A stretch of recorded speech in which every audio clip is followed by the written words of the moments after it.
وہاں پہ شو کروایا ہے کرون ہوٹل میں، تو انہوں نے کاپی پہ پہلے تو انہوں نے وہ کر دیا تھا نا، ان کا جو جیسے رجسٹریشن تھی وہ کر دی تھی کرون ہوٹل میں، تو پھر جب انہوں نے کہا تھا کہ ہمیں اصلی چاہیے، تو میرے ہسبینڈ نے انہیں یہ کہا ہے کہ جب میری وائف آئے گی تو وہ اصلی لے کر آئے گی، اوریجنل جو ہے وہ لے کر آئے گی۔ ستارہ وہاں پہ پہنچتی ہے تو انہوں نے وہاں پہ جو اوریجنل ہے آئی ڈی کارڈ وہ مانگا کہ اوریجنل آئی ڈی کارڈ ہمیں چاہیے، تو ستارہ کے پاس تو نہیں تھا، تو اس لیے پھر یہ کرون سے دوسرے ہوٹل گئے تھے۔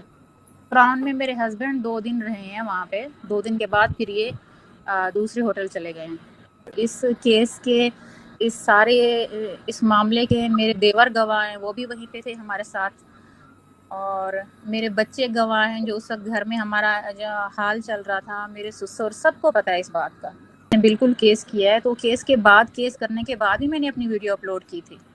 کیس ہوا تھا تو میں نے یہی کہا تھا کہ میرے بچوں پہ ظلم ہو رہا ہے، میرے اوپر ظلم ہو رہا ہے، تو انہوں نے ان سے سائن کروائے تھے کہ اگر ہمیں پتہ چلا کہ آپ نے کچھ بچوں کے ساتھ برا کیا ہے یا اپنی بیوی کے ساتھ برا کیا ہے تو پھر اس کے خلاف جو ہے نا ایکشن لیا جائے گا۔ انہوں نے سائن کروائے تھے ان سے، تو اس لیے یہ پھر بعد میں ہمیں کچھ نہیں کہہ سکتے تھے۔ جس طرح سے ستارہ نے بھڑکایا ہے میرے ہسبینڈ کو میرے خلاف، جس طرح سے اس نے انوالو کیا اپنی طرف، تو میں یہ چیزیں دیکھ کے اس لیے میں نے کہا تھا کہ ستارہ مجھ سے معافی مانگے، لیکن میں نے اپنے ہسبینڈ کو کبھی معاف کرنے کے بارے میں سوچا ہی نہیں کہ میں انہیں معاف کروں یا میں انہیں بولوں کہ وہ آ کے معافی مانگے۔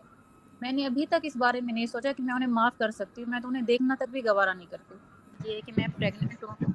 تو ابھی تک میں نے یہ ڈیورس کے بارے میں بھی میں نے بات کی تھی، اور اس بارے میں میرا پورا خاندان جانتا ہے کہ میں نے ڈیورس والی بات بھی رکھی تھی، لیکن ڈیورس میری ابھی نہیں ہو سکتی، اور بعد میں دیکھوں گی، سوچوں گی کہ کیا ہو سکتا ہے، لیکن فی الحال ایسا میرا کوئی ارادہ نہیں ہے ان کے ساتھ صلح کا،